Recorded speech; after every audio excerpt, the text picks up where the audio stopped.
Hai guys, bertemu lagi dengan aku Mufi punya cerita. Gimana kabar pemuda yang lagi bucin? Sudah terjaminkah keamanan gebetan kalian dari gangguan gangster kelamin yang tak bertanggung jawab?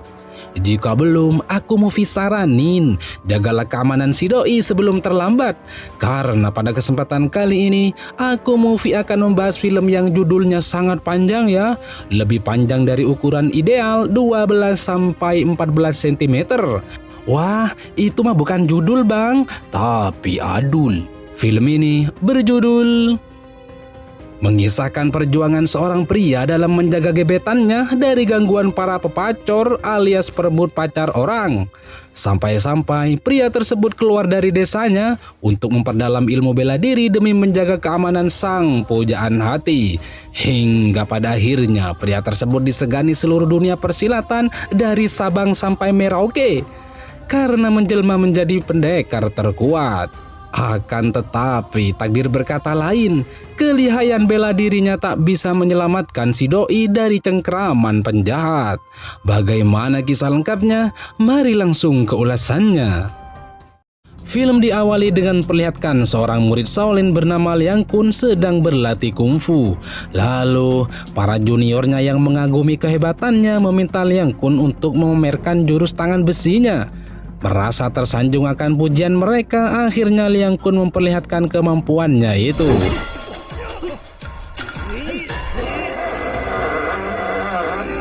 Dengan jurus tangan besinya, Liang Kun dengan sangat mudah membenggokkan besi layaknya Master Limbat. Akan tetapi, tindakan Liang Kun ini mendapat kecaman dari wakil ketua Shaolin yang bernama Toyo. Karena menurutnya, seni bela diri Shaolin hanya untuk melindungi kuil, bukan untuk dipamerkan. Meski mengakui kesalahannya, namun Liang Kun menjawab bahwa mempertunjukkan seni bela diri itu bisa membuat musuh takut, bahkan bisa menghindari sebuah perselisihan. Rupanya jawaban ini membuat Toyo tersinggung dan menganggap Liang Kun telah berani membantah seniornya yang notabene-nya sangat dilarang dalam aturan Shaolin. Hingga kemudian ia mengusirnya. Namun Liang Kun tidak mau karena ia tidak merasa ada yang salah pada ucapannya. Hingga terjadilah perkelahian.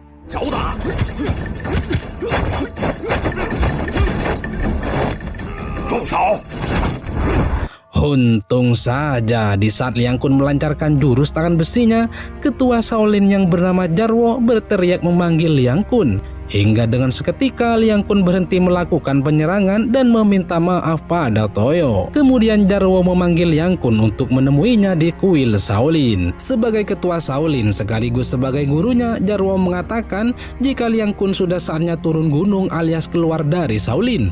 Akan tetapi hal ini bukan bentuk pengusiran, melainkan karena pihak Shaolin mengakui jika kemampuan Liang Kun sudah mumpuni untuk berjuang di area yang lebih luas.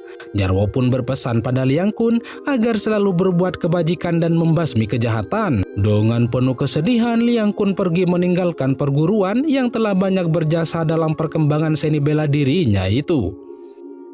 Di lain tempat, terlihat sepasang pendekar bernama Meng Su dan Mesin dihadang komplotan dari Sekte Wangu guna merampas buku rahasia racun yang mereka miliki. Yang perlu diketahui, Sekte Wangu adalah sekte jahat yang ahli dalam meracik racun. Karena tidak mau memberikan buku yang dimintanya, komplotan itu menyerang mereka berdua. Merasa kewalahan dengan serangan sang musuh, Mesin meniup seruling ajaibnya. Di mana dengan serulingnya ia bisa mendatangkan serangga untuk membasmi musuh-musuhnya. Sayang seribu sayang, Sekte Wangu mempunyai racun pembasmi serangga, hingga dengan mudah mereka mengusir gerombolan serangga itu. Di tengah kepanikan, tiba-tiba Liang Kun datang membantu mereka berdua. Dengan begitu mudah, Liang Kun melumpuhkan mereka hingga membuat para penjahat itu kabur. Kemudian Ming Su dan Mesin mengucapkan terima kasih pada Liang Kun karena telah menyelamatkannya. Liang Kun dengan rendah hati menjawab jika apa yang ia lakukan semata-mata hanya menjalankan kebajikan yang diperintahkan sang guru. Dari keramahan Liang Kun inilah akhirnya mereka saling berkenalan. Lalu mengetahui tempat tujuannya sama, Liang Kun menawarkan diri untuk mengantarkan mereka. Namun Ming Su menolaknya karena ia tidak ingin merepotkan Liang Kun yang kedua kalinya. Hingga kemudian ia memutuskan berpisah di tempat itu. Di lain tempat terlihat wanita cantik bernama Nona Bai sedang pergi ke pasar. Lalu ia tertarik untuk membeli konde yang dijual di pasar tersebut. Akan tetapi tiba-tiba ia dihampiri seorang laki-laki bernama Dahai bersama anak buahnya guna menggoda wanita glowing itu. Dahai adalah putra dari seorang yang kaya raya dan terpandang di daerah tersebut. Dengan segala macam cara, Dahai merayu Nona Bai bahkan berniat membeli konde yang ia inginkan. Tapi sayang Nona Bai yang tidak menyukai Dahai terang-terangan menolak pemberiannya. Bahkan yang lebih menyakitkan, Nona Bai langsung pergi tanpa uluk salam.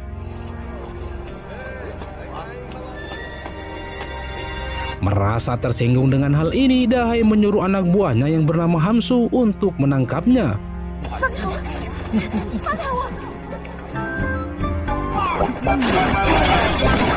Tanpa diduga, Liang Kun tiba-tiba datang menolong Nona Bai dan membuat Hamsu beserta rekannya babak belur. Lalu di hadapan Nona Bai inilah Liang Kun berkata, "Neng, abang kan sudah berjanji tidak akan membiarkan Neng tertindas." Mendengar ucapan ini, sontak Nona Bai teringat masa kecilnya saat dimana Liang Kun disiksa oleh Dahai beserta anak buahnya karena menolong dirinya dan sang kakak yang sedang tertindas. Kejadian inilah yang melatar belakangi Liang Kun untuk memutuskan berlatih bela diri di Shaolin dan berjanji akan kembali lagi untuk menjaga sang sahabat agar tidak tertindas lagi. Dengan pandangan yang tulus, Nona Bai terharu sekaligus terkejut akan kedatangan sahabat kecilnya yang sudah lama tak berjumpa itu. Di sisi lain, Hamsu mengancam akan melaporkan Liang Kun pada majikannya. Mengetahui mereka adalah anak buah musuh kecilnya, Liang Kun dengan tegas juga mengancam akan memberikan hadiah bogem mentah pada mereka. Kemudian Nona Bai mengajak Liang Kun ke rumahnya untuk menemui sang kakak. Ia pun mengatakan jika sang kakak pasti senang melihat kedatangan Liang Kun ini.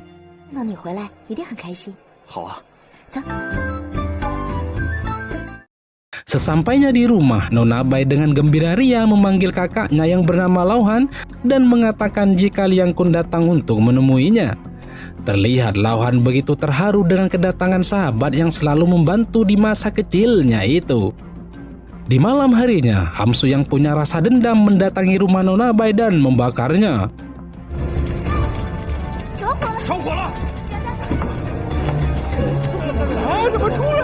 Tapi beruntung Liang Kun berhasil mendobrak pintu dan menyelamatkan kedua sahabatnya itu. Kemudian ia mengejar pelaku pembakaran tersebut. Dengan begitu mudah ia melumpuhkan anak buah Hamsu yang masih bau kele itu. Akan tetapi di saat Liang Kun mau menghajar Hamsu, tiba-tiba ada sosok pria tua bernama Ketua Su yang menghalanginya. Ketua Su ini adalah ketua aliansi pengemis di daerah tersebut. Karena tidak tahu akar permasalahannya, Ketua Su melarang Liang Kun menyakiti Hamsu. Bahkan ia menyuruh Liang Kun untuk memaafkan setiap orang yang bersalah demi terciptanya kedamaian. Liang Kun yang sudah tersulut emosi tidak menghiraukan ucapan Ketua Su hingga ia menyerangnya.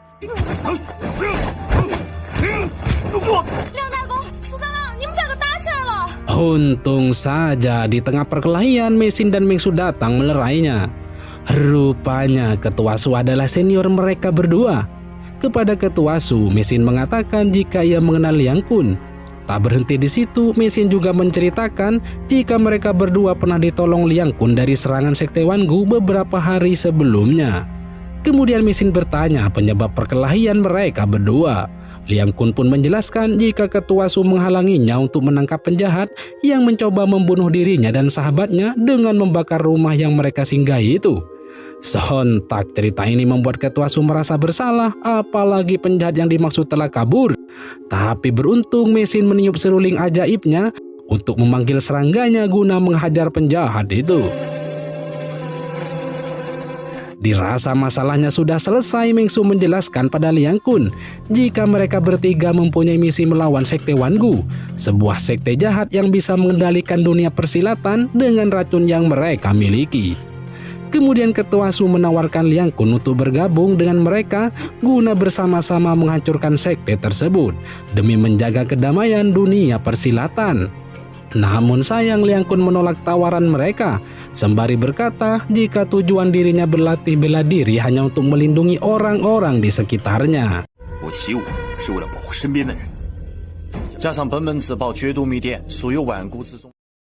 Di lain tempat terlihat muka Hamsu bonyok karena gigitan serangga yang menyerangnya. Mengetahui ini adalah ulah Liang Kun, Dahai begitu eksmosi hingga kemudian ia memanggil pengawalnya dan memerintahkan membawa pasukan guna menyerang Liang Kun. Sementara di sini mereka bertiga sedang memperbaiki rumahnya usai dibakar Hamsu. Lalu betapa terkejutnya mereka melihat kedatangan Dahai beserta anak buahnya. Lauhan yang merasa takut seketika mendekati Dahai dan memohon maaf atas penyerangan yang dilakukan Liang Kun pada anak buahnya. Rupanya Dahai yang sudah nawaitu untuk menganiaya Liang Kun tidak menggubris ucapan Lauhan, malah dengan keji ia menendang kakak Nona bayi itu. Hal ini membuat Liang Kun semakin murka pada musuh yang selalu menindasnya semasa kecilnya itu. Lalu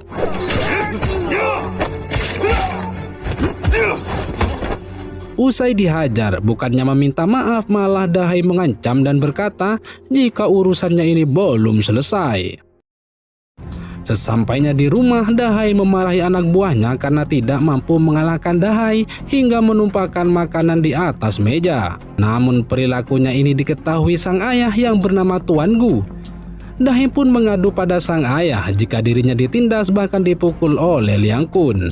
Tak berhenti di situ, Dahai juga meminta sang ayah untuk melaporkan Liang Kun kepada pemerintah. Akan tetapi di luar dugaan Tuan Gu malah memarahi Dahai. Bahkan sang ayah mengatakan jika apa yang dialaminya akibat ulah sang anak yang suka sembarangan menindas orang lain.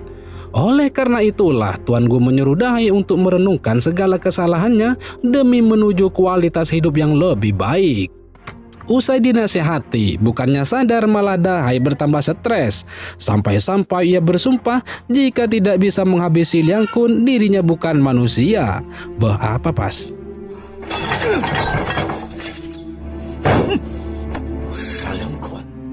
Sementara di sini terlihat Liang Kun dan Nona Bai sedang berada di pasar. Lalu Nona Bai lagi-lagi melihat konde yang dijual di pasar tersebut. Namun ia urung membelinya mengingat harganya yang terlalu mahal. Nona Bai pun mengajak Liang Kun pulang. Akan tetapi di tengah asiknya berjalan, tiba-tiba Liang Kun dikejutkan dengan orang-orang yang berbondong-bondong menuju tempat di depannya itu.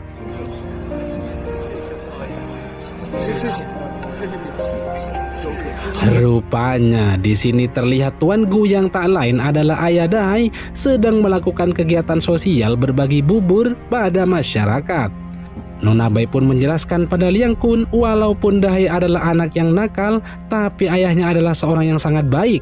Saking dari baiknya, beliau tidak hanya sering membagi bubur, melainkan juga suka memperbaiki rumah rakyat yang tidak mampu. Rupanya Liang Kun merasa heran dengan penjelasan sahabatnya itu, karena menurutnya bagaimana mungkin seorang berbudi pekerti baik bisa melahirkan anak yang super bandel. Lalu di tengah menikmati kebersamaan, Nona Bai bertanya pada Liang Kun kapan akan kembali ke Shaolin. Liang Kun pun menjawab jika dirinya tidak akan kembali ke Shaolin demi menjaga sang pujaan hati. Terlihat Nona Bai terlope-lope dengan jawaban pemilik belut yang ingin diblendernya itu.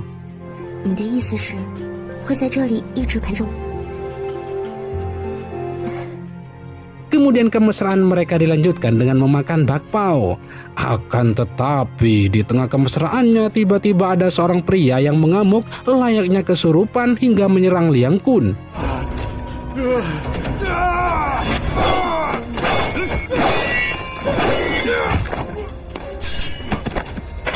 Untung saja tiba-tiba ketua Su datang membantu Liang Kun hingga membuat pria itu teler.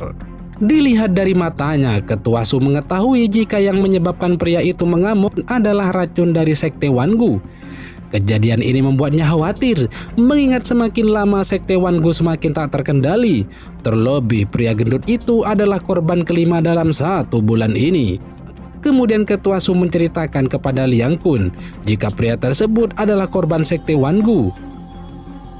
Usai berbincang dengan ketua Su, Liang Kun melanjutkan kemesraannya dengan Nona Bai. Akan tetapi tak berselang lama, ia dikagetkan dengan kedatangan Hansu yang secara mengejutkan berubah menjadi baik hati. Kepada Liang Kun, Hansu menyatakan permintaan maaf atas kesalahan yang pernah ia lakukan. Tak cukup di situ, Hansu juga mengatakan bahwa sang bos yang tak lain adalah Dahai mengundang Liang Kun guna makan bersama di kapal pesiarnya. Karena mengedepankan husnudzon, Liang Kun menerima undangan tersebut, walaupun di sisi lain Nona Bai melarangnya, mengingat Dahai adalah orang yang penuh dengan kelicikan. Di malam harinya, tepatnya di dalam kapal, Liang Kun benar-benar mendatangi undangan Dahai untuk makan bersama. Lalu, sembari menikmati hidangan, Dahai menyampaikan permintaan maaf pada Liang Kun atas semua kesalahan di masa lalunya itu. Ia juga berjanji tidak akan mengulangi perbuatan nakalnya tersebut. Namun di akhir perbincangan, suasana damai itu berubah menjadi mencekam saat Dahai mengatakan walaupun Liang Kun mempunyai bela diri yang baik, tapi kelemahannya adalah mudah percaya pada omongan orang lain. Lalu, my god, rupanya Dahai menjebak Liang Kun di dalam kapal yang siap dikaramkan. Kemudian dengan senang hati, Dahai beserta anak buahnya pergi dengan menggunakan skoci. Tapi beruntung dengan tangan besinya, ia bisa mendobrak pintu kapal yang terkunci itu. Lalu,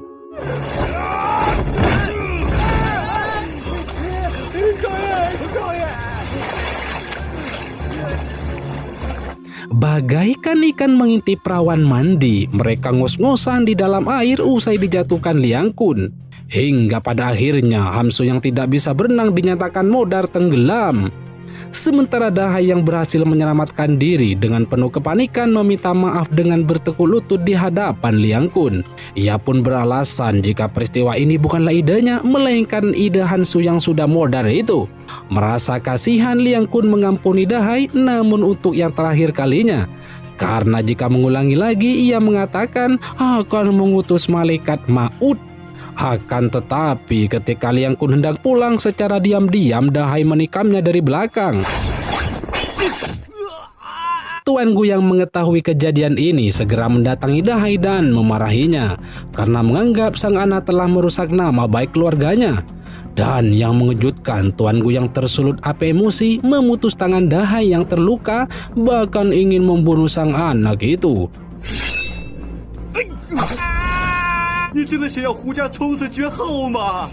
Namun hal ini berhasil dihalangi anak buahnya. Kemudian dengan penuh kesedihan, Tuan Gu memohon maaf kepada Liang Kun agar memaafkan kesalahan sang anak agar tidak menghabisinya. Mengingat Dahai adalah satu-satunya pewaris keturunannya. Karena memandang reputasi Tuan Gu yang terkenal dan baik dan dermawan, Liang Kun memaafkan musuh babuyutannya itu. Namun sebelum pergi, Liang Kun meminta Tuan Gu untuk mendidik Dahai agar bisa menjadi manusia yang lebih baik. Sesampainya di rumah, Tuan Gu mendatangkan seorang dokter guna memeriksa luka Dahai. Usai memeriksa, sang dokter mengatakan jika lengan Dahai patah tepat pada waktunya, hingga racun dari pisau yang melukainya itu tidak bisa mengalir ke dalam nadinya. Dari sini dapat difahami bahwa tindakan Tuan Gu memutus tangan Dahai bukan untuk mencelakainya, namun untuk menyelamatkan nyawa sang anak dari racun yang ia buatnya itu.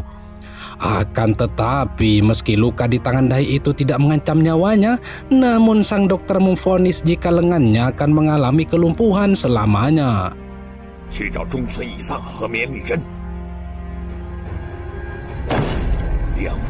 Emosi yang tak terkendali membuat terungkap siapa dirinya sebenarnya. sosok yang terkenal baik hati dan dermawan ternyata hanyalah pencitraan. Oleh karena itulah ia menyuruh anak buahnya menyewa 2 pendekar hebat guna menghabisi Liang Kun. Sementara di sini, Liang Kun yang berhasil mengumpulkan uang dari kerja kerasnya hendak membeli konde yang diinginkan Nona Bai beberapa hari yang lalu itu. Kemudian ia berjalan menuju rumah sang pujaan hati dengan membawa konde tersebut. Akan tetapi tiba-tiba ia dikejutkan dengan kedatangan Ketua Su yang dengan wajah panik meminta bantuannya untuk membebaskan kedua rekannya yang menurutnya disandra Sekte Wan Gu di tengah hutan. Hingga kemudian beliau mengurungkan niatnya menemui sang kekasih guna membantu rekannya tersebut. Sementara di sini, Nona Bai yang sedang berada di rumahnya tiba-tiba dikagetkan dengan kedatangan Dahai.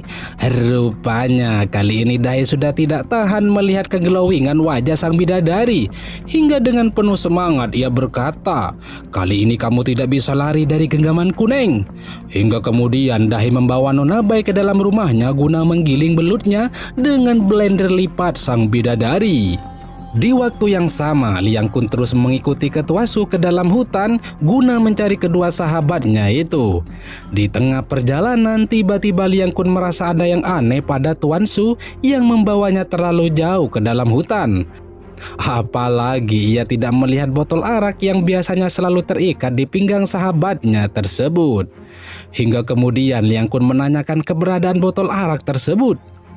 Mendengar jawaban yang tidak masuk akal, Liang Kun akhirnya sadar jika pria itu bukanlah Tuan Su, melainkan sosok yang menyamar. Lalu, Jianghu Guiju.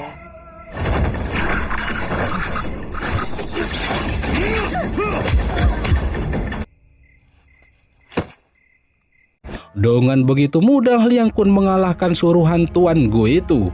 Namun urusan belum selesai, karena di belakang Liang Kun sudah ada samurai yang juga suruhan Tuan Gu siap menyerangnya.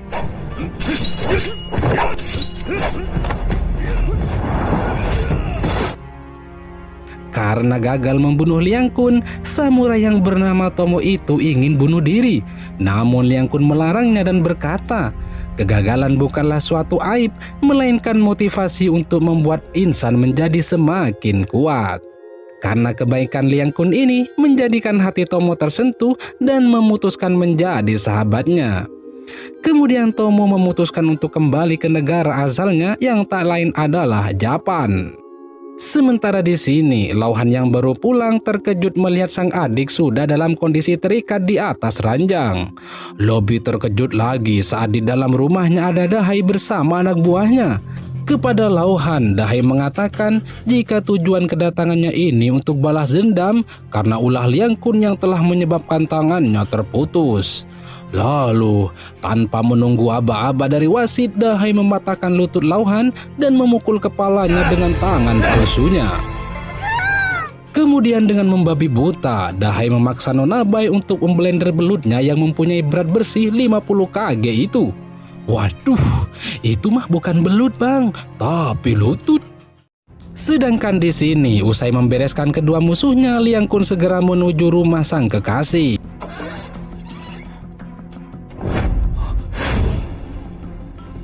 Betapa terkejutnya Liang Kun saat menemukan Lauhan dalam kondisi modar. Merasa ada yang tidak beres, ia segera mencari keberadaan Nona Bai.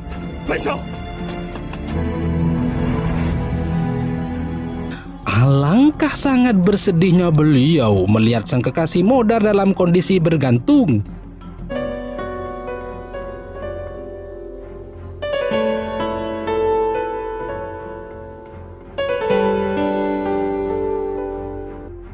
Kemudian ia menguburkannya di TPU Keramat Jati. Dan tak lupa ia menancapkan kode yang ia beli di atas kuburan kekasihnya itu. Mengetahui hal ini adalah perbuatan Dahai, Liang Kun dengan penuh amarah berniat balas dendam. Setelah proses penguburan usai, Liang Kun dengan penuh amarah langsung mendatangi kediaman Dahai.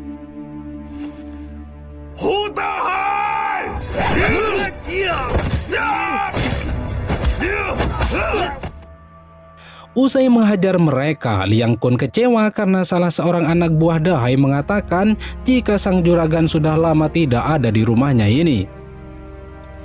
Sementara di lain tempat, Dahai yang merasa ketakutan berdiskusi dengan sang ayah untuk mencari solusi agar selamat dari cengkraman Liang Kun. Dari diskusi inilah Tuan Gu mempunyai inisiatif untuk menipu Liang Kun dengan cara memberi informasi palsu terkait keberadaan sang anak. Beberapa hari kemudian, Liang Kun menemukan surat yang memberitakan tempat keberadaan Dahai. Mengetahui hal ini, Liang Kun segera mendatangi alamat yang tertera di dalam surat tersebut, tanpa ia sadari jika itu hanyalah berita palsu. Kemudian Liang Kun menanyakan keberadaan sang musuh pada para penghuni perguruan itu. Karena tidak tahu sosok yang dicari sang tamu, mereka mengatakan yang sebenarnya jika di tempatnya tidak ada sosok yang bernama Dahai. Rupanya Liang Kun tidak percaya ucapan mereka hingga kemudian menyerang perguruan tersebut.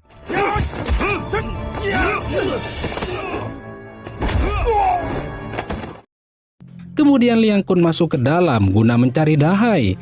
Namun lagi-lagi ia kecewa karena tidak menemukan musuh bebuyutannya itu.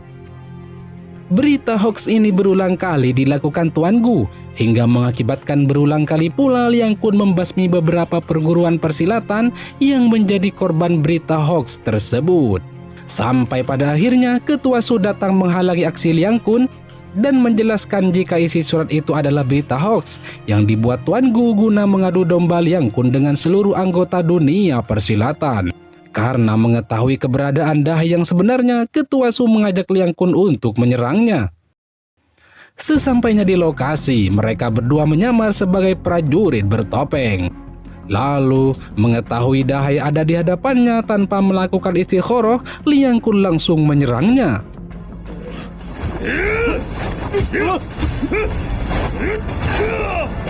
Rupanya di sini baru terungkap bahwa sebenarnya Tuan Gu adalah ketua sekte Wan Gu. Kemudian Tuan Gu meniup sangkakala mininya guna menambah pasukan hingga perkelahian tak bisa dihindari.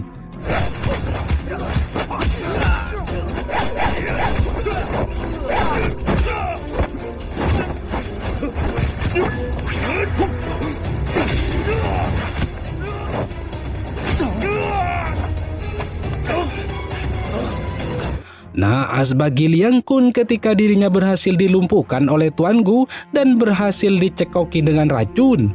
Merasa kondisi sang kerabat terancam, Ketua Su mengalihkan perhatian dengan memanggil serangga binaannya hingga kemudian ia berhasil menyelamatkan Liang Kun.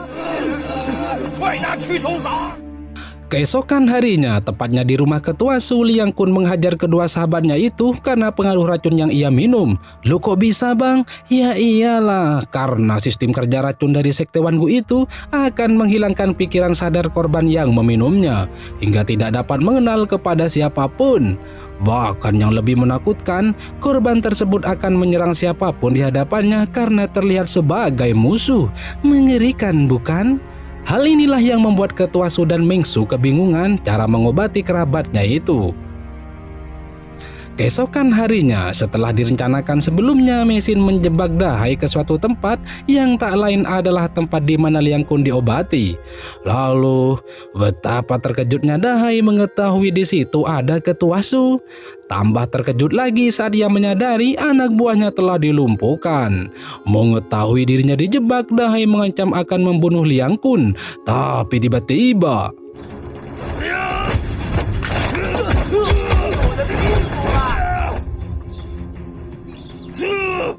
benar saja, akhirnya Liang Kun berhasil memudarkan musuh bebuyutannya itu dalam kondisi tidak sadar. Mengetahui Liang Kun terus membabi buta, mesin mencoba memainkan alat musik agar Liang Kun berhenti menyerang kerabatnya itu. Hingga terjadilah sebuah keajaiban, karena efek bunyi musik tersebut, Liang Kun bukan hanya berhenti menyerang, bahkan bisa sembuh dan sadar. Di malam harinya, tepatnya di kali deras, mesin mencoba menghibur Liang Kun yang lagi galau.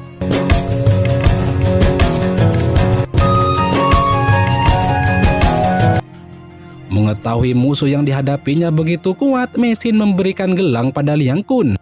Sebuah gelang yang bunyinya dipercaya bisa melindungi pemakainya dari serangan racun serangga. Keesokan harinya, dengan ditemani rekan-rekannya itu, Liang Kun berlatih sebagai persiapan menyerang Sekte Wangu sembari memakai gelang ajaib pemberian mesin itu. Sebelum berangkat ke Sekte Wangu, Liang Kun yang ditemani Ketua Su berziarah ke makam kekasihnya. Kemudian Ketua Su mengingatkan Su Chen agar hati-hati karena musuh yang akan dihadapi bukan hanya Tuan Gu, melainkan juga anak buahnya yang sudah dipengaruhi racun sang ketua sekte. Kemudian, karena menurut info yang beredar, Sekte Wangu akan berpencar menjadi dua kelompok, maka Liang Kun dan rekan-rekannya itu juga dibagi menjadi dua. Ketua Su dan kedua rekannya berikut serikat pengemis yang lain memutuskan bertugas di pusat kota guna menghadang laju sang musuh yang menurut informasi akan menyerang pemerintah. Sedangkan Liang Kun masuk ke markas Sekte Wangu seorang diri. Sesampainya di markas sang musuh, Liang Kun dihadang beberapa pasukan yang sudah diracuni Tuan Gu, sehingga dengan mudah beliau mengendalikan mereka dengan sangkakala mininya itu.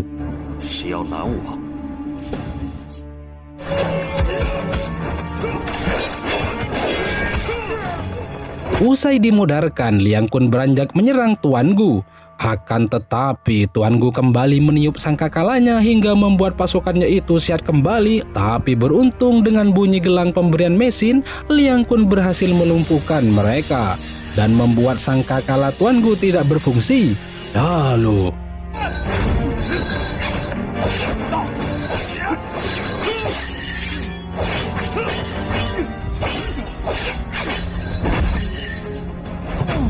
dengan mudarnya Tuan Gu, Liang Kun bukan hanya berhasil membalaskan dendam sang kekasih, tapi juga menyelamatkan dunia persilatan dari golongan jahat yang penuh dengan pencitraan. Hingga tiba-tiba, film pun sudah selesai.